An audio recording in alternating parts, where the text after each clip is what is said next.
Salut les amis, on se retrouve aujourd'hui afin de faire encore un petit tour des serres et du potager afin qu'on voie ensemble l'évolution. Donc là, comme vous pouvez le constater, les rhubarbes semées cette année, je pensais pas qu'elles profiteraient autant, mais elles sont super magnifiques. Donc test validé. Après au niveau des artichauts, il y en a des pas trop mal.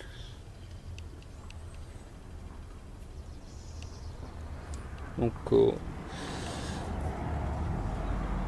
puis après au niveau donc tout ce qui est curcubitacé, donc nous retrouvons les cornichons avec derrière les potirons ainsi que les pastèques, les melons. Après nous avons une rangée d'œillets d'Inde qui a été repiquée au début de semaine. Puis on retrouve tout ce qui est courgettes et après concombres. Donc les courgettes vertes noires des maraîchers dans les godets roses et les concombres dans les godets noirs. Encore des œillets d'Inde. Et puis encore trois variétés de courgettes, donc la verte d'Italie dans les godets jaunes, dans les godets verts sapin, donc la ronde de Nice, puis dans les blancs derrière la Bianca di Trieste. Encore des œillets d'Inde qui ont eux été repiqués un peu plus tôt que les précédents. Nos aubergines, donc qui prennent forme tranquillement pour être piquées après les seins de glace. Dans les godets rouge et vert, toujours nos piments. Donc il y en a qui sont pas trop vilains, donc surtout dans les premiers à piquer, comme vous pouvez le constater. Et enfin nos poivrons qui ont été repiqués une semaine après les premiers piments.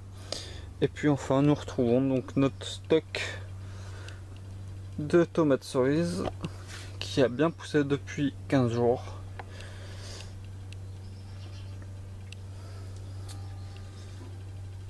Avec en dessous des tomates de collection.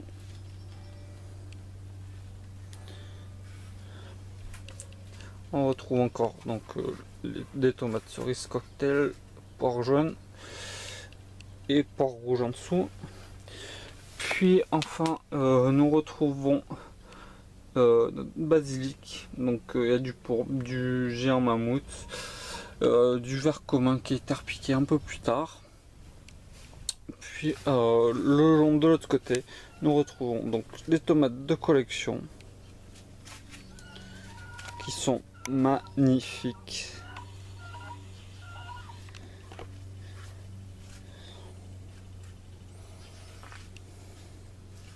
Puis enfin les tomates classiques pour les dernières qui ont été repiquées juste hier, donc les dernières repiquées au fond là dans les godets noirs, des cœurs de bœuf.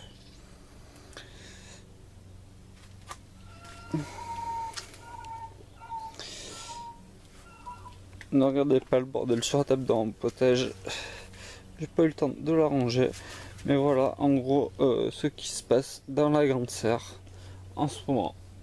On se retrouve tout de suite dans la petite serre. Donc voilà, on se retrouve tout de suite dans la petite serre où j'ai concentré toutes les commandes, toutes les demandes que j'ai eues de mes proches, de mes amis et des connaissances aux alentours.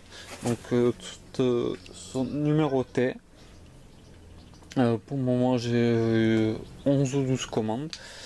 Donc on voit qu'il y a pas mal de tomates, il y a aussi des œillets d'Inde, des courges, des fraisiers, ainsi que des laitues, donc qui seront prêtes à temps pour la presse de glace. J'en suis très content. Des capucines aussi qui sont mis de côté, des zinnias, pas mal de choses. Donc je suis très content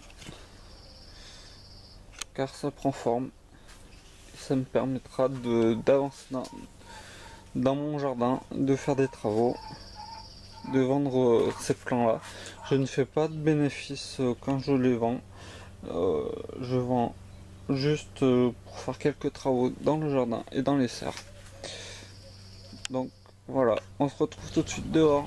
Donc nous sommes venus dehors faire une petite visite du jardin, voir l'évolution. Donc cette parcelle, je vous en avais pas trop parlé encore, mais c'est la parcelle des fraisiers, donc où on voit que c'est en fleurs, même plus qu'en fleurs parce qu'il y a déjà les fruits. Dans les fraisiers plantés en serre, on en a déjà récolté. C'est la même variété, donc des gariguettes. On a désherbé grossièrement vite fait avant-hier. Après, dans les travaux qu'on a fait, on a surélevé la cuve aussi d'eau afin qu'elle soit reliée correctement et qu'on puisse tout simplement en dessous, grâce à ce système, qu'on puisse remplir les arrosoirs. Donc on l'a surélevé sur 2 parpaings bien calés avec le poids de l'eau, elle bouge pas. Donc on se retrouve sur la grande parcelle maintenant où on voit que les framboisiers ont été aussi nettoyés. Faut dire qu'en ce moment on a le temps. Donc voilà toute la parcelle. Après on retrouve la butte d'asperges qui a été aussi nettoyée. Donc elle fait tout le long. Puis on retrouve donc notre grande rhubarbe avec notre pied d'artichaut. Où celui-ci nous forme un petit bébé à l'intérieur.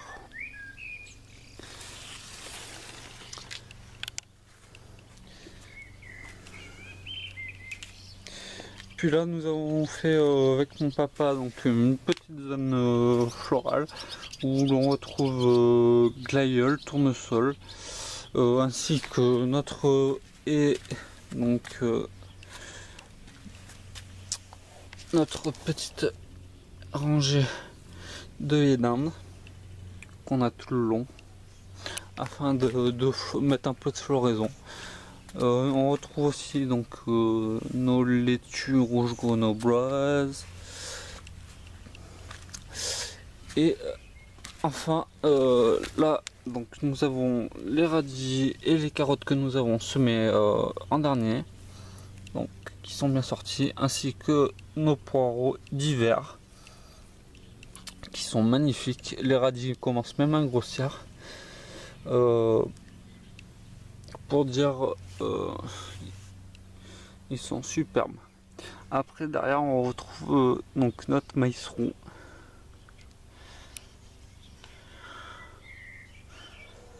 donc super beau aussi, qui a bien profité avec les pluies. Il avait pris le 15 avril un petit coup de gelée, mais il est bien reparti, donc je suis confiant. Nous voilà donc sur les premiers semis de poireaux, de radis donc et de carottes.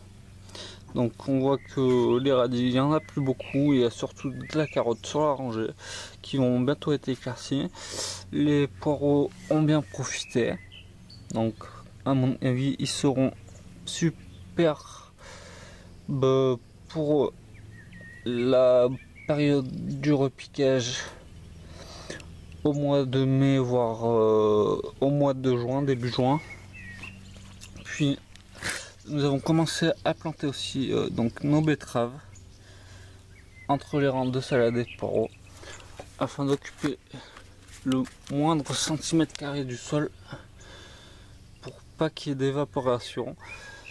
Puis nos salades juste derrière. Donc on en a ramassé une donc lundi, la première rouge grenobloise qui était super bonne. Et nous allons pas tarder à en ramasser une verte pour les goûter aussi, une Napia. Donc on vous dira si elle était bonne ou pas.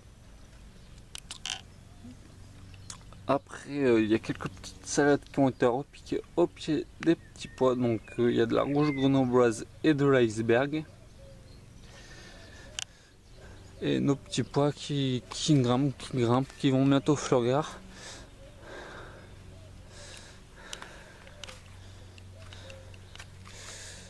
On voit bien notre tournesol aussi, le long.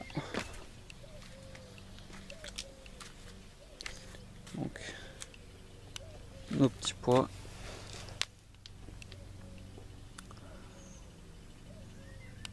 Et nos échalotes que nous voyons de plus en plus. Et aujourd'hui nous avons buté nos haricots. Donc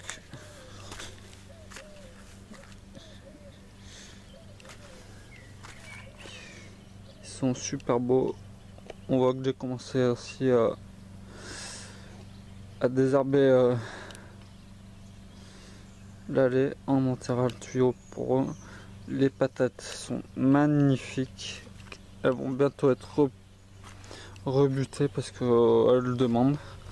Vous voyez, j'ai remis de l'herbe entre les rangs.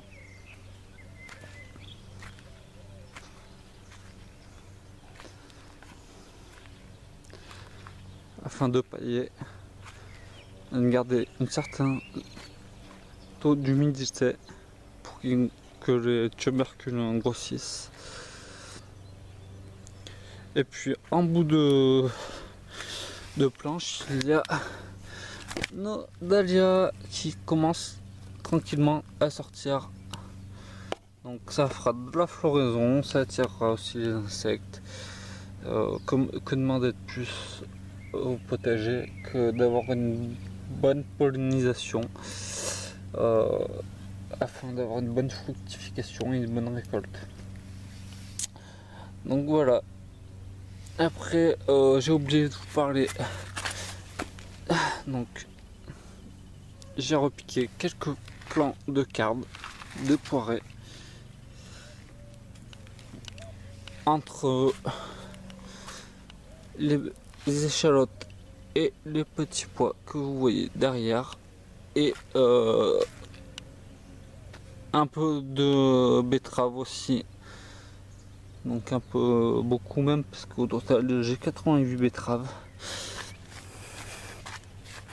Et on voit que les échalotes sont simplement magnifiques. Maintenant on attend que le soleil revienne, parce qu'on veut pas que non plus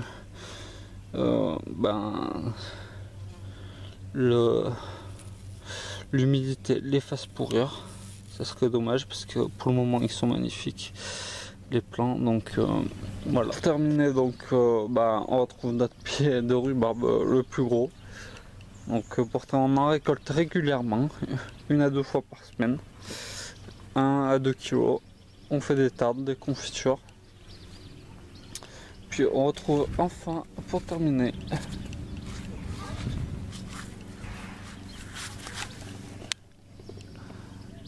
le maïs doux, donc qui lui aussi a pris un coup de gelée, mais profite et bien reparti.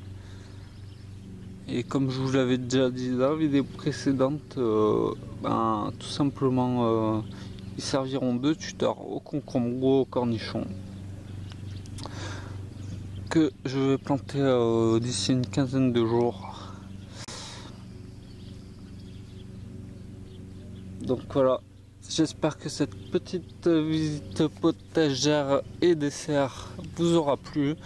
N'hésitez pas à liker, à commenter et surtout à vous abonner en haut à la fin de la vidéo, ce qui me fera un énorme plaisir. Et je vous dis à très vite dans une prochaine vidéo. Ciao les amis.